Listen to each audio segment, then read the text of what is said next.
So my question then is, was this Twilight? Okay, no. I uh wanted to go back on my previous statement. Not 100%. Okay. But there are definitely some parallels. Um Mainly um the benevolent vampire family, even though it's kind of like a found family, it sounds like they're still family and they look out for the humans in the community. Though um, we're not going to go into spoilers right away, but um, uh, in the end, you do understand that there is some connection and there's a reason why they intervene so early on. But so in Twilight, there is the main Cullen family that just exists in what's it? Washington, or is it Mm, Oregon? I think it's it's Oregon. Washington. It's Uh, Washington, it's Seattle. Forks, It's Washington. Forks, Yeah. Washington. This is the Um, Pretty Little Death, and we are talking about a switcheroo. Before we let the yes. bestie get too far into it, I am the critic. She is the bestie. I'm sorry. She is the bestie. Um, and we had a book. We had a book, and we started it. I started it, and I immediately put a kibosh on it. I broke the third rule.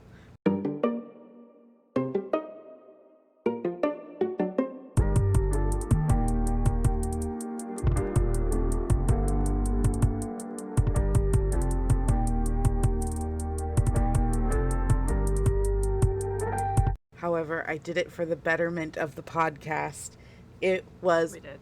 awful. I don't know. Did you start Cades at I all?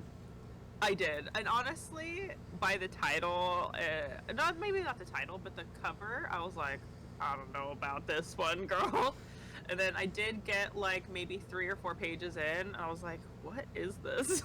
Like, Yeah. what are we doing here? So we Um, started kind of late in the month, and we switched gears really quickly. And I'm sorry I did not make the announcement of the switch. So if you read Cades and you're expecting us to talk about it, we just did. It was not great. Instead, we picked up Revenant by R. Valentine. This is a 5 book series, and I devoured the first 3. And I immediately, in the middle of the second one, not even in the middle of the second one, I would say, I told you, you need to read this. It's a post apocalyptic mhm. vampire zombie thing. I thought it was a little brutes, but not really brutes. And this bitch told me, So, girl. girl, So I wanted to clarify. I was like, I'm fairly certain she's never read Twilight before. I haven't. I haven't. Okay, that I think you would have made the. There is, I don't know. Have you ever seen the movies, or at least the No, first movie? no. Okay, there is I a stayed away with hilarious them. scene. Stayed away from No, them so you were hard. also just a little bit out of the time in Hmm. middle school and high school that they became super popular. I think you were a little bit aged out. Yeah. I was like in that perfect sweet spot that everyone was talking about him, and of course, like the pick me whatever I wanted to be in with the crowd. But I also was into vampires too, You did so not just call yourself a pick me. I I was back in the day. I was.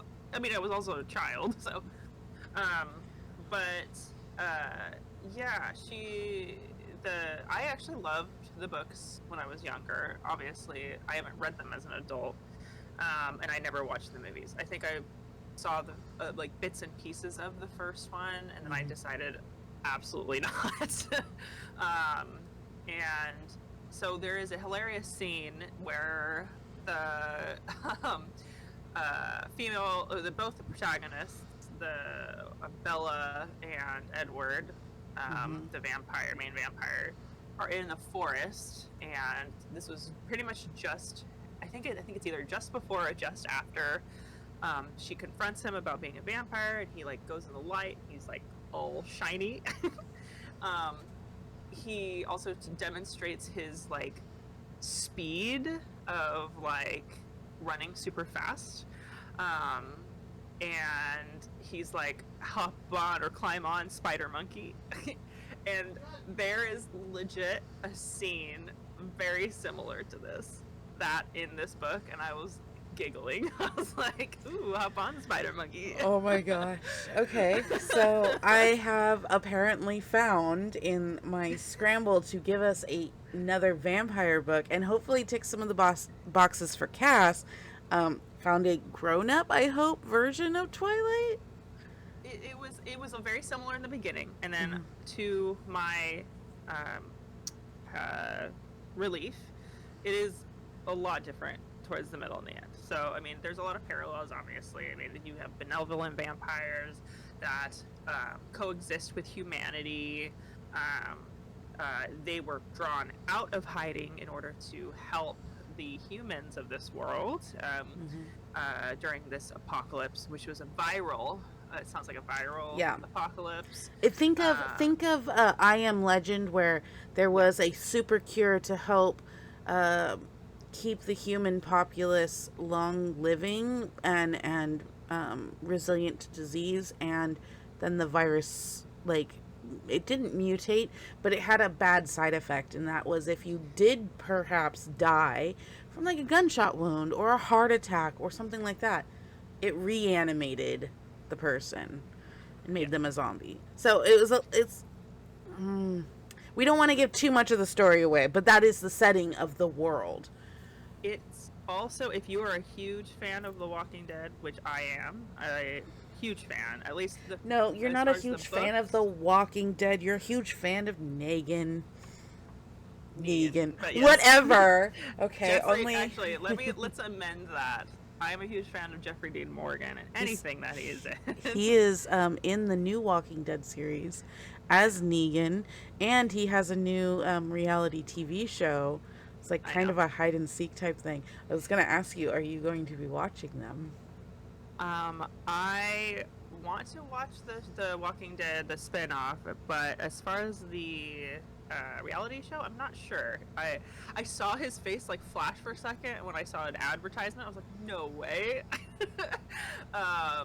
That is a left turn that I did not expect in his career. Me neither. But hey, you know what? It's money, and I'm not gonna, judge. So, but it does look like something I will not be interested in. I don't like reality TV. Okay. But I will hear through the grapevine, hopefully. I'll let you know, because it did look interesting. It looked a little Amazing Race, and since I stopped watching Big Brother, like, Amazing Race kind of was cool the couple of times I watched it, so maybe. Okay, yeah, you'll have to fill me in. Yeah. But, okay, so so it's not Twilight, but it is Twilight.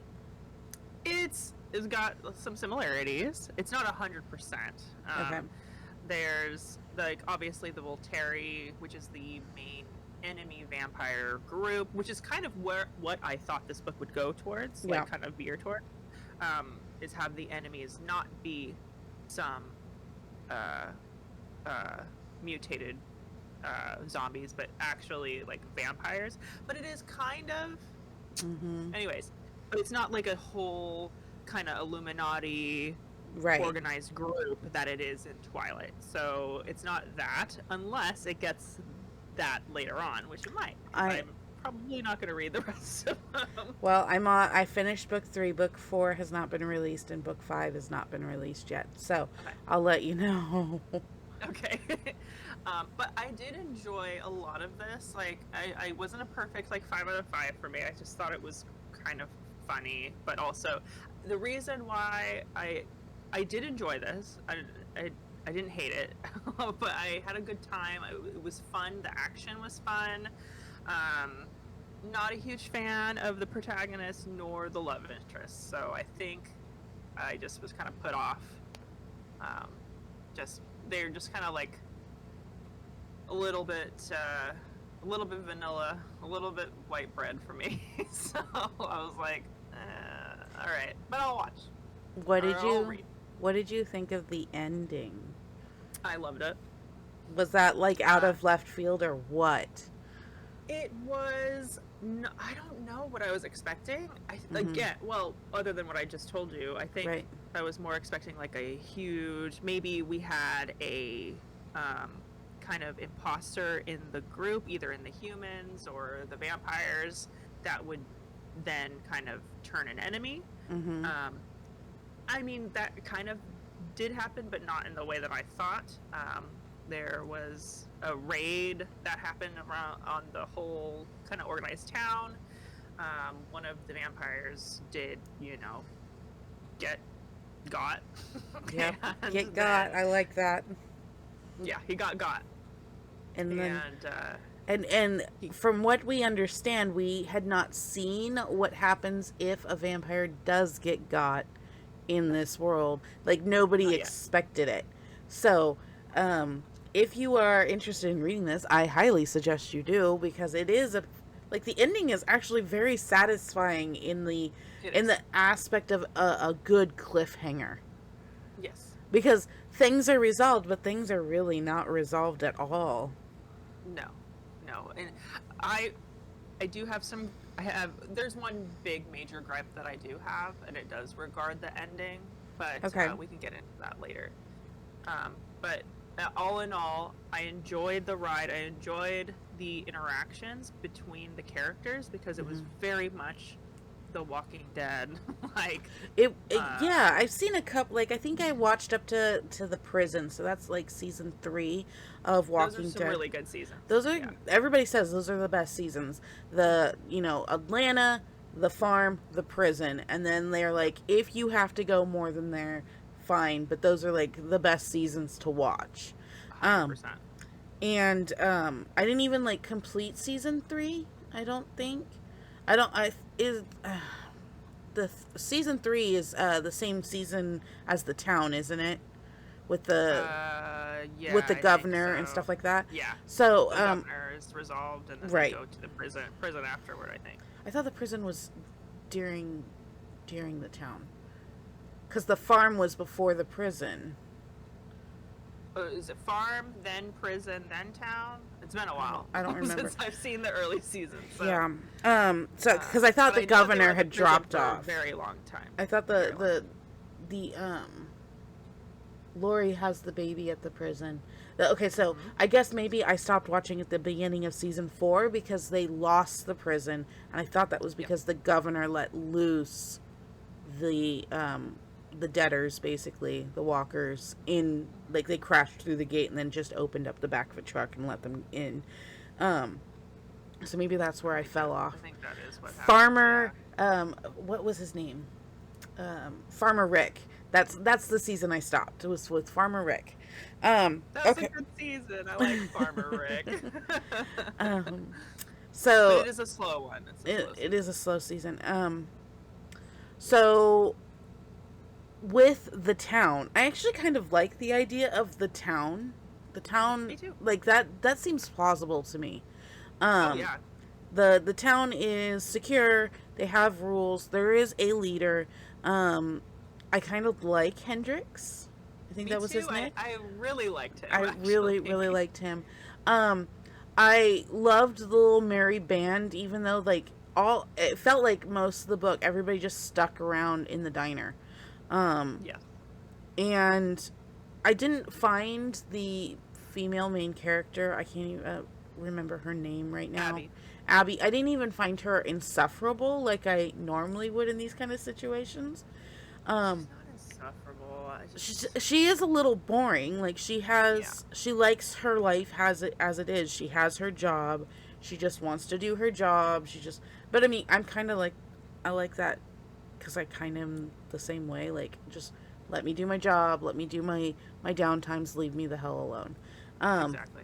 But the band of merry characters around her are also very interesting. They're more interesting, I think, than our main characters.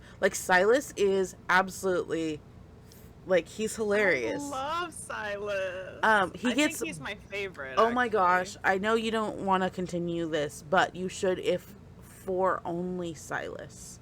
Okay. Especially in the 3rd book. I'm thinking about it. OMG. You see a side of him you don't get a glimpse of in the 1st book. I liked Pike, but we didn't really get a lot of interaction with Pike at all, which was really upsetting. Yeah, so that's why. Okay, that's part of the problem that I had with the ending. So keep going. We'll talk about Um, it later. the grandmother.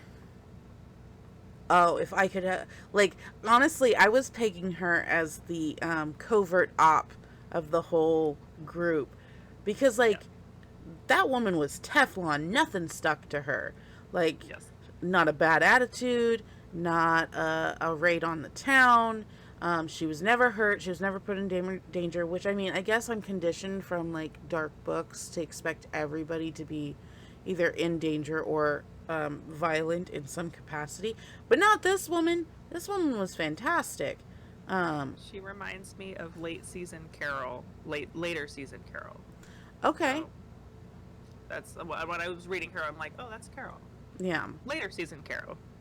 Um, the Okay, so there is some personality changes between books that I didn't understand. I still don't understand. The first book we have, um, it's like Hadley or Headley? No, Hedley Lamar. uh, no, the two girlfriends in the diner. They don't like each other, but they love Abby. And spoiler alert, in the second and the third book, they don't have a problem with each other anymore. Like, they're like Interesting. cats and dogs through the first one. They can't even be on the same shift in the diner together. And then in the second and the third one, it just kind of goes away. And I don't really know why. Same with Zach.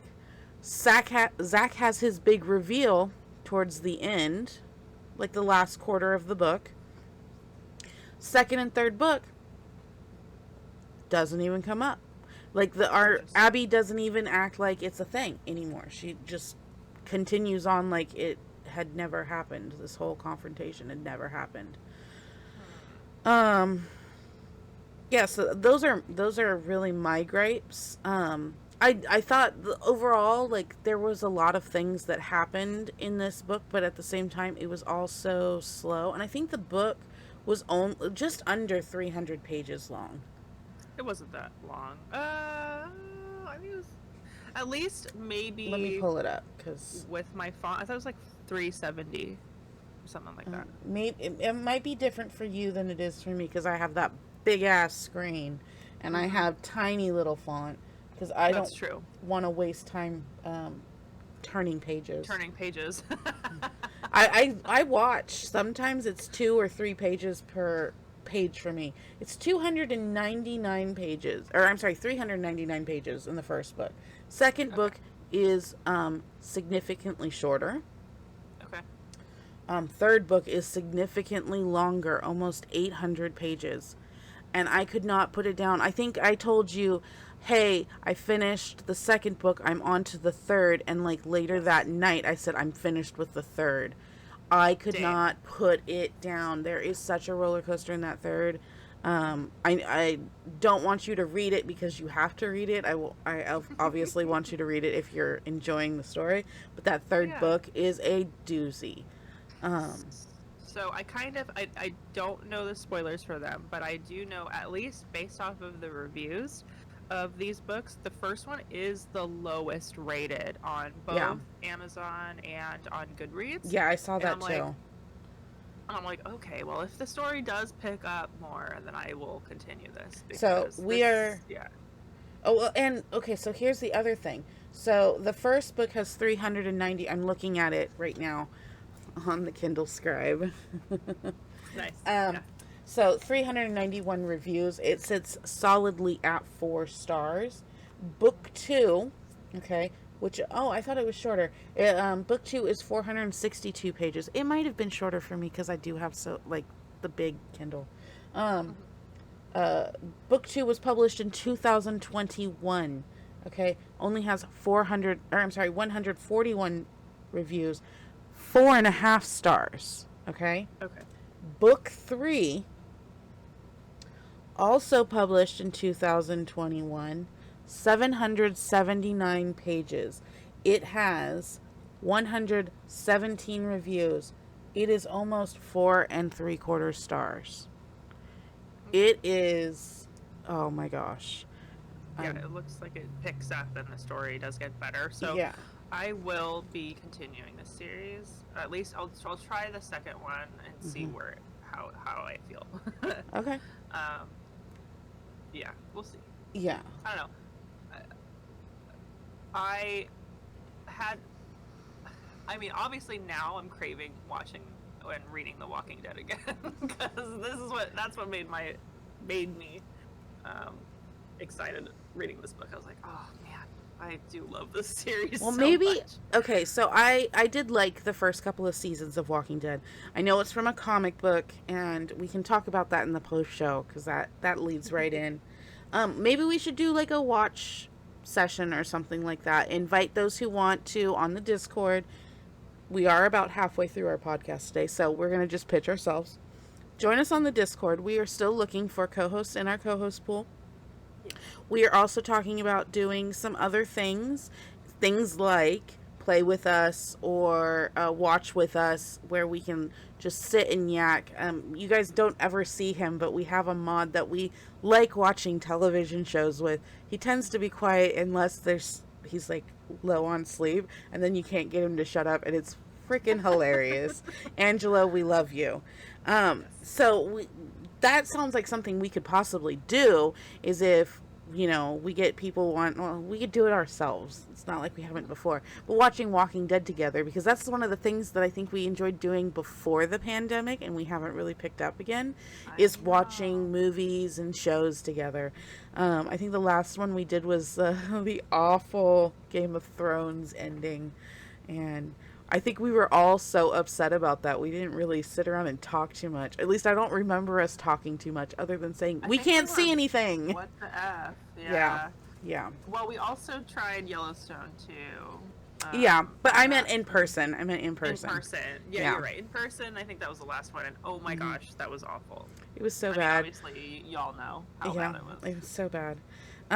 So let's get into our questions then, okay? Okay. Guys, remember, we are reviewing the Switch of the month, which was Revenant by R. Valentine. I did look on Revenant. Thank you. I can't read. What can I say? I have looked on her website, and it does say that she is re-releasing book 4 and then releasing book 5. So re-releasing book 4 sometime this summer, and then releasing book 5 either by the end of this year or next year. So we will have some time. It is only slated for 5 books. I don't think I could deal with it being any more than that. I mean, this is not as epic as like Wheel of Time, where it needs 13 books to complete. But it is, in my opinion, it is enough for me to, I mean, I'm already in by like 1,600 pages. So I need to like finish this out. I've invested that much time. It was an entire weekend for me to get through these 3 books. So that being said, what is your overall rating? I gave it a solid 3 out of 5 because it was hard for me to get into in the beginning. Abby is a little kind of meh as a character lead, and her love interest is also kind of like, the description is exactly the same description as every male lead in every fantasy romance. I don't know, maybe I'm just expecting something different and new and exciting, and then it didn't happen, and I was like, okay, well, it's okay. So I will agree with 3 stars. I'll also add that we only get her point of view, and it is in first person, and actually I'm not going to dock it for that this time. I don't think it works necessarily, but it is nice to get her point. If it's in first person, only her point of view. Like, that was done, I think, very intentionally in it, and it doesn't necessarily, I don't think first person works ever.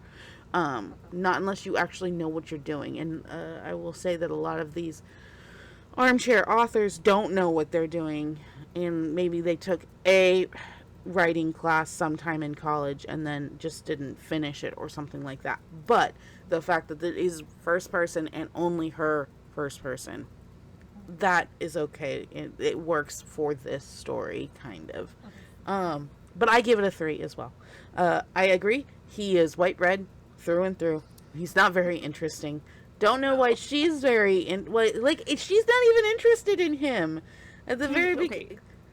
No, she is not, and it was so frustrating. I was like, there's not really, I mean, it doesn't have to be like the same standard enemies to lovers trope. It doesn't have to be the same like kind of BS, you know.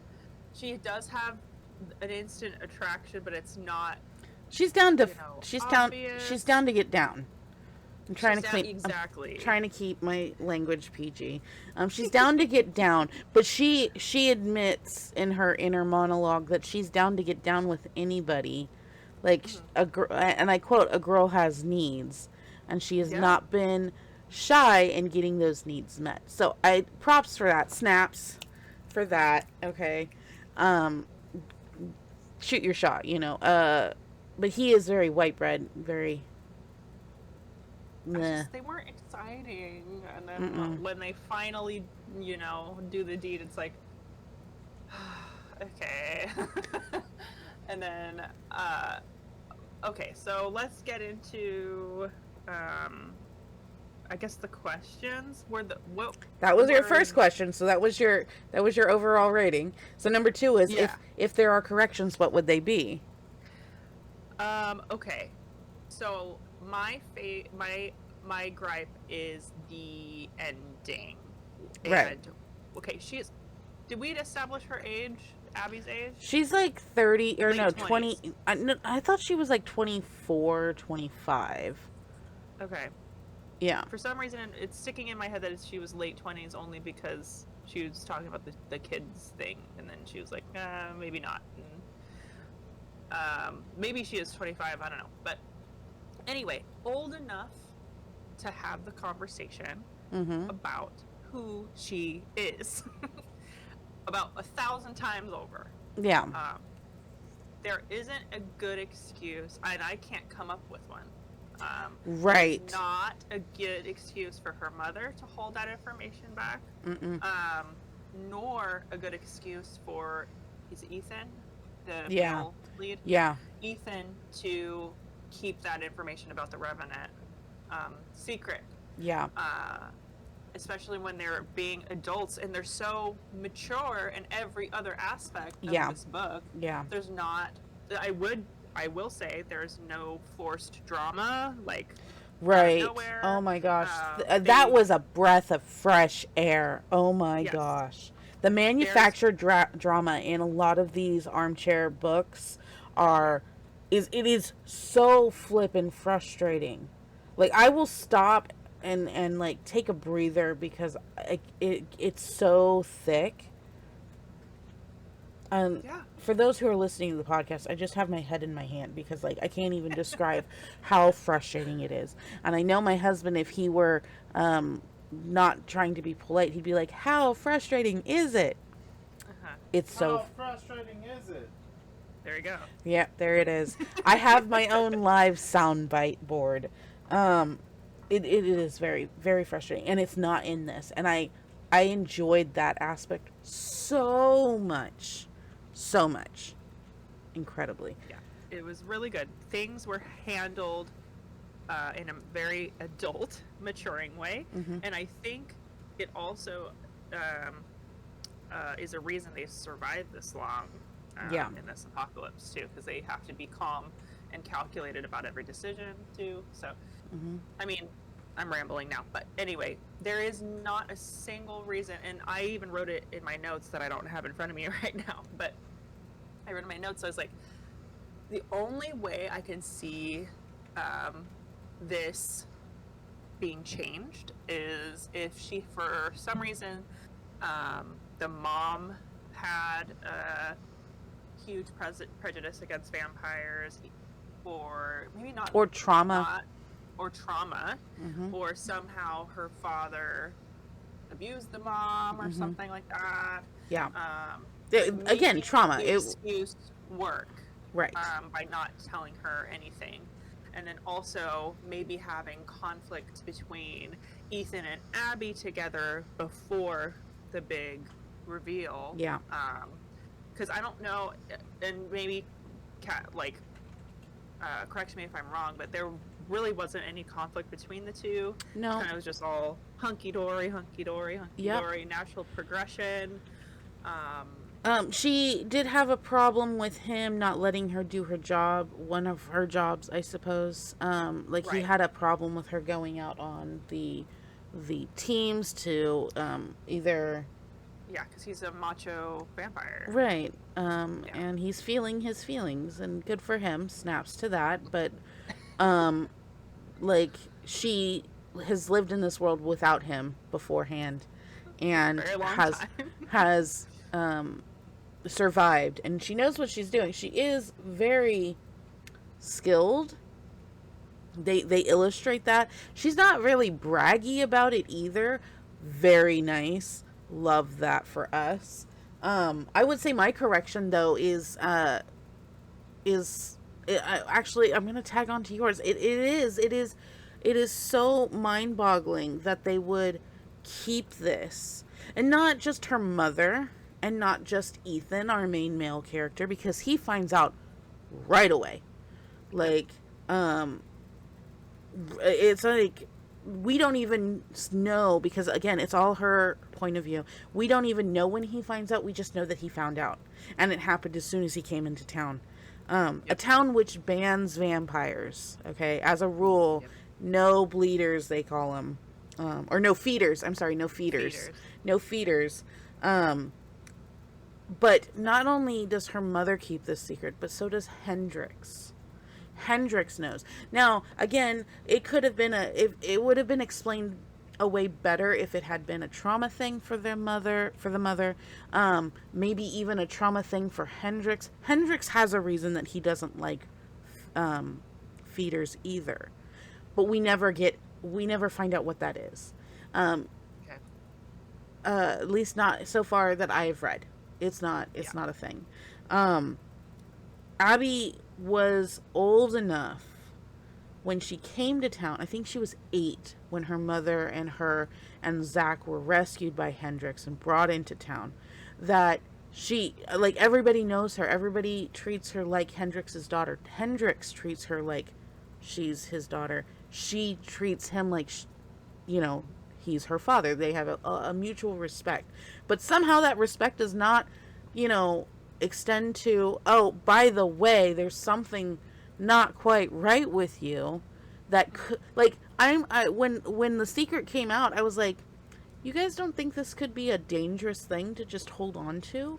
You don't think that this is just a dangerous thing to have her out on these teams? And it could be a potential problem? Right. Like, why didn't you connect that if you knew right away? I mean, Hendrix and her mother are both doctors, for crying out loud. Hendrix has some kind of military training. It's never really explained what it is, but he has enough training to gather and keep command of these people, and they have quite a few hundred people in this town. So, like, what was the purpose? Why have the rule and then bend the rule? Like, it just didn't make sense. So that is a very good correction. I like that, and I'm sorry that I tagged onto yours. I didn't actually think about it all that much. So question 3 is, what is a major plot hole?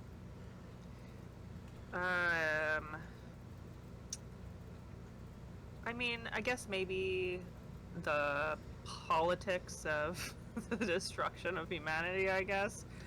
Yeah, it's not... And the vampires, I guess they didn't really super go into and explain. It's a major exposition in the beginning of the book, like... Oh, yeah. That this is what happened with the world. The world was dying because the humans weren't taking care of it, and because the humans weren't taking care of it, we were dying from natural... I'm quoting here for those who are listening. Natural causes that could have been remedied. Like, resources were dwindling, that kind of thing, and... the vampires revealed themselves and offered this non-vampiric remedy, which was synthesized from their blood to help basically keep their food source alive and thriving. Yes. And then everything just kind of fell apart. But as we're going through the story, we find out that the ocean has taken over most of the West Coast. Like, people are going west, and where this is set in Montana. But if you go into parts of, like, there's not a lot of Oregon left. Portland's gone.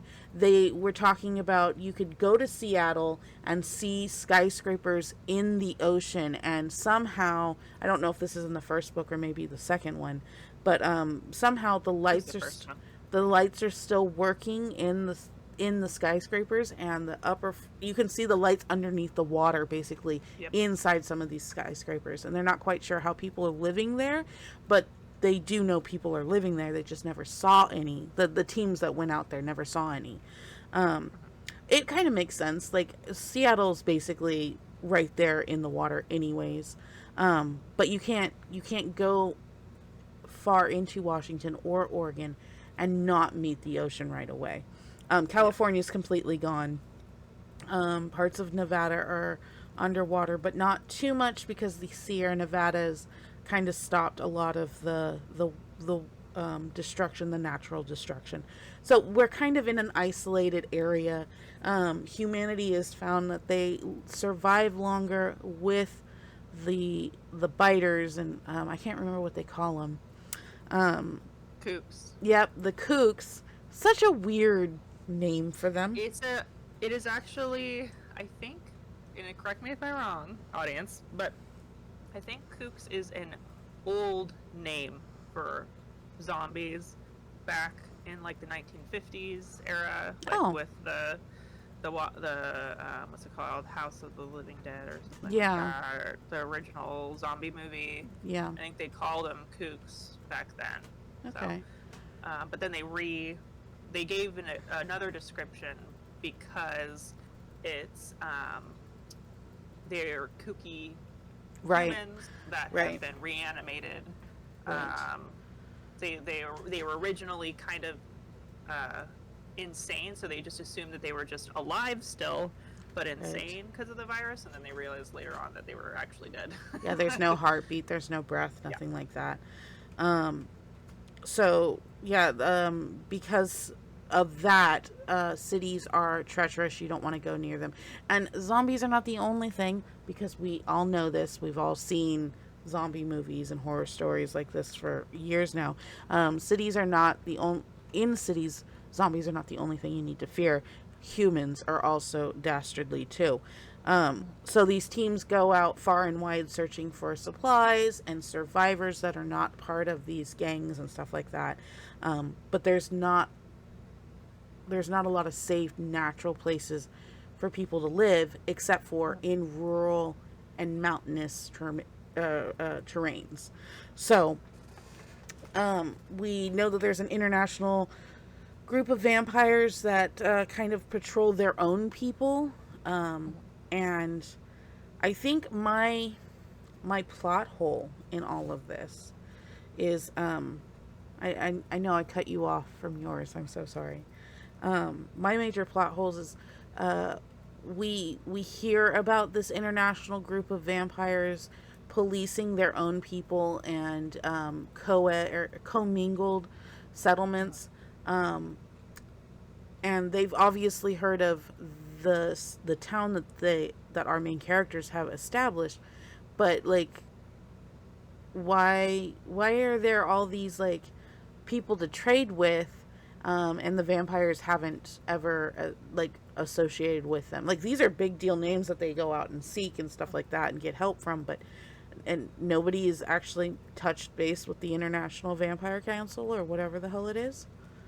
Yeah, and that is a plot hole. I'm sorry. And then also, where's, like, is there any military left? Do they even go into that? Like, I would assume that they would at least attempt to maintain control, just like in The Walking Dead.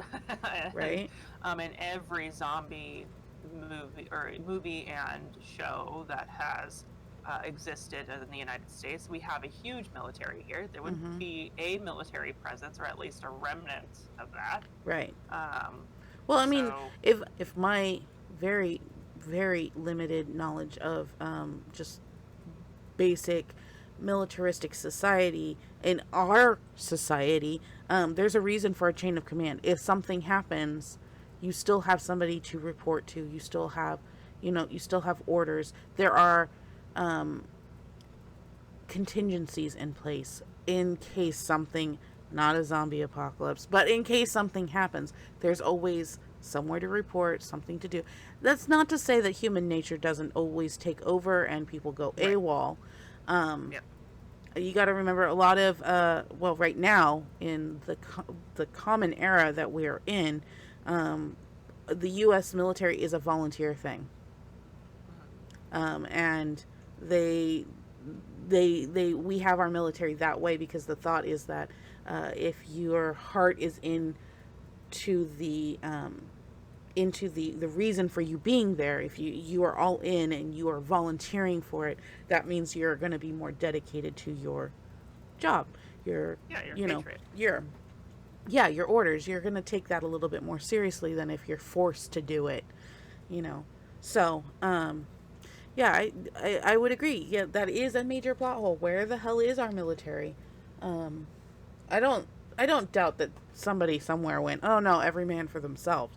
But I also think like that might not be like the reason that all of it went to shit. I mean, it's been Right. 20 plus years since the incident happened in this story, so Yeah, we've I got don't some know. time, but I would still think that it exists, and Right. it's like maybe in small little sporadic groups throughout You're right. the Yeah, you know in the United continental States. U.S. that where our story takes place. Okay, so I know the answer to this one because I'm pretty sure we're both on this, but romance, smut, or erotica? It's a romance, It but is a totally very very light romance. yes. It is. It builds in the first one. Yeah. It does build. Like I do like that. Usually everything is so flipping quick that you don't like that these characters aren't known to each other and all of a sudden they're in love. Mhm. That does not happen here.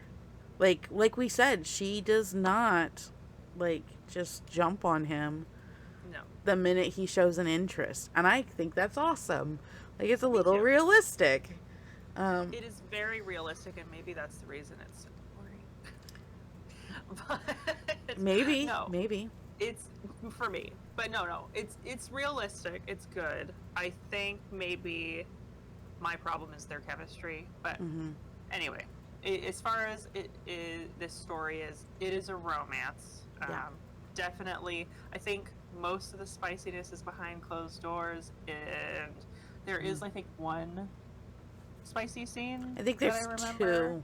There's two. Yeah, Okay. they're kind of they're not trying to share their relationship with everyone. They are taking it slow in the fast paced world of romance reads. They are going very slow.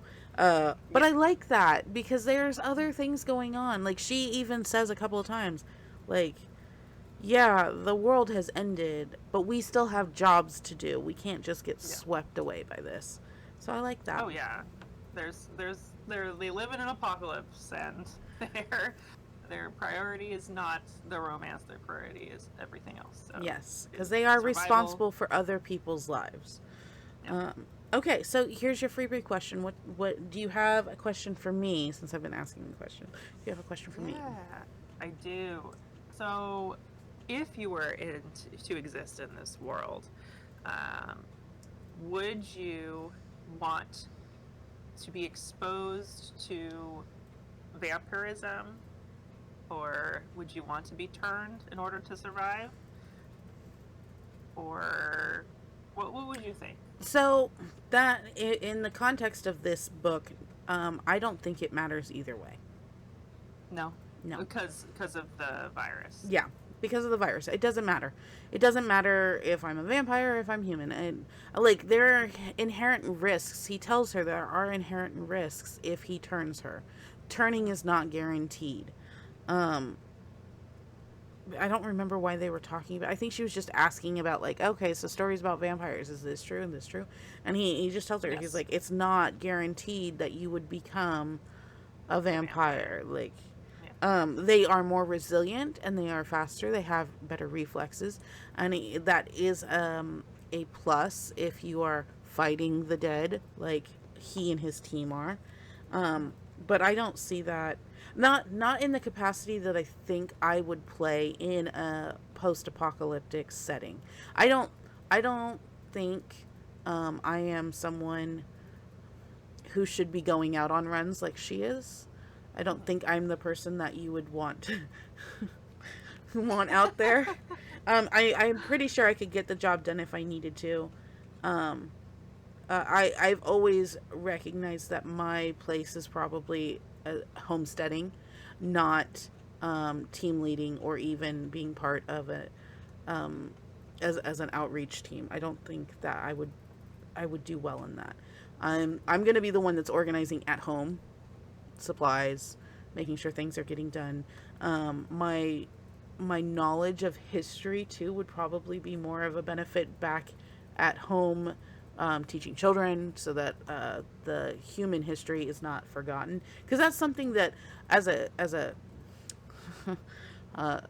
college dropout historian, I think that history really needs to be remembered, and it doesn't matter what is happening. If we don't remember history, then we lose a part of ourselves, not just culturally, but just like we are all on this planet. We have all had some impact. We need to remember that impact so that we can either grow from it or not do it again.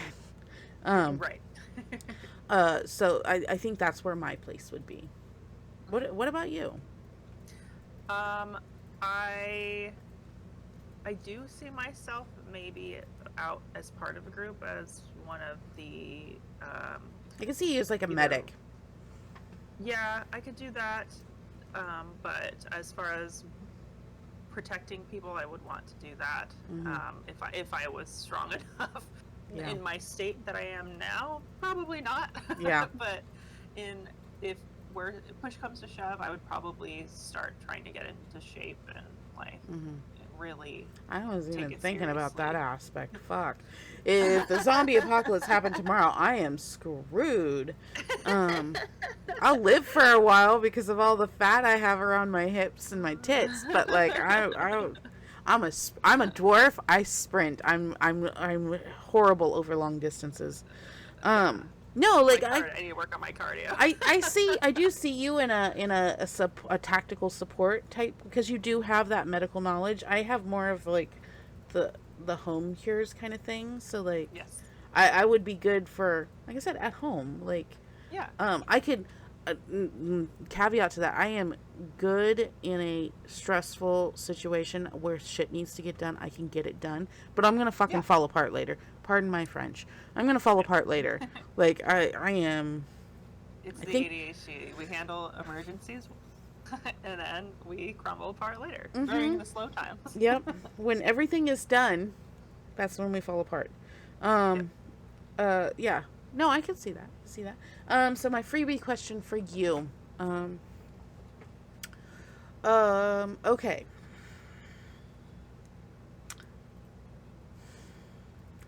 Rick. No, I'm sorry. No, not Rick. Rick, we only got to see a couple of times. Zach or Silas? Oh, Silas. I don't like Zach. I don't like Zach. He's a jerk. I like that he is devoted to his family. Yes. I don't like his racism unless he's, got a really good reason for it, which I don't know if it was super explained, because he doesn't. He doesn't. He doesn't really have a good reason for it. Yeah. No, he doesn't. He's just a racist, and he's stupid.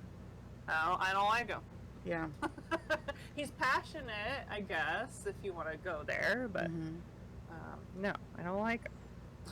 And Silas, he's goofy and he was annoying a little bit at the beginning, but when push comes to shove, he is a good person and he keeps the mood light, which is essential in a serious setting such as this. So I'll agree with that. I like Silas. Yeah.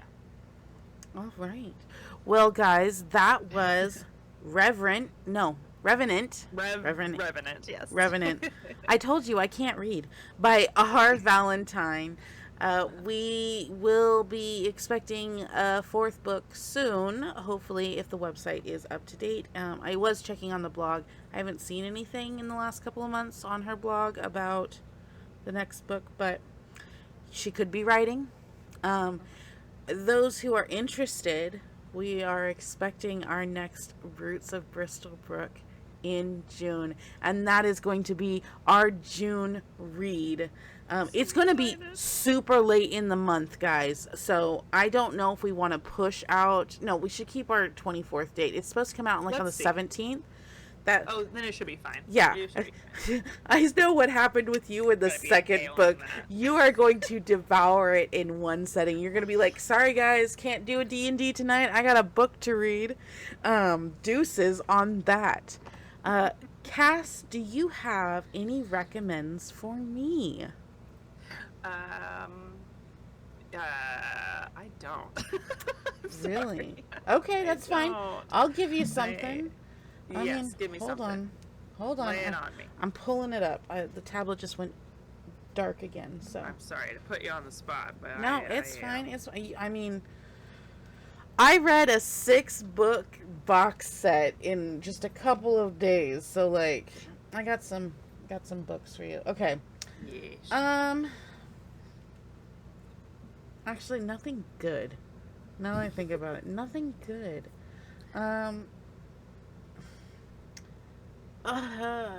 Yeah, I don't have anything good. So, okay, I guess we're just going to end it there. Nothing good I have read this week, guys. I guess that means we just go straight into the post show. Pretty Little Death is recorded by the Bestie and the Critic, edited by the Critic, graphics done by the Bestie. All opinions are original and in no way are paid by the author.